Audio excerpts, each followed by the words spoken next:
Thakurmunda block भरांडिया ग्राम पंचायत सीमा पहाड़ शीर्ष रही बाथोड़ी संप्रदायर उपासना स्थली जमद्वारी।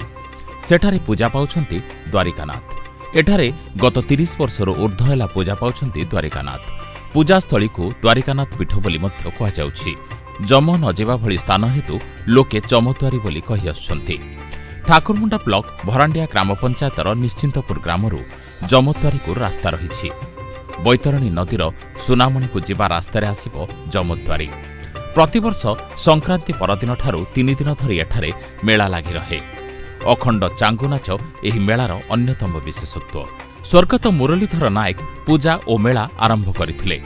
सेबेठारू मकर समय एठारे पूजा नाच मेला चली आसुछि। हजार हजार लोक मेला तथा चांगु नाच देखिबाकू आसंती एठाकू। ए वर्ष निश्चिंतपुर, सुमुड़ीडीहा, भरांडिया, फुलपहाड़ी, नुआबंध चांगु नृत्य सामिल होइथिले। एबे भागीरथी नायक पीठर देहुरी भावे दायित्व निर्वाह करुछंती। पूर्वतन विधायक विजय नायक जमद्वारीर विकास पाई उद्यम सहित पृष्ठपोषक भावे दायित्व संभाली आसुथिले। विगत 6 वर्ष हैला स्थानीय लोके मेला परिचालना करि आसुछंती। भीमकुंड मकर मेला परे जमद्वारी मकर मेला लोकंक पाई अन्यतम आकर्षण भावे विवेचित। पीठर विकास करागले यह अनेक पर्यटकों को आकर्षित करिपारिबो। मयूरभंज करंजियारू हरेकृष्ण त्रिपाठी रिपोर्ट, स्वस्तिक न्यूज।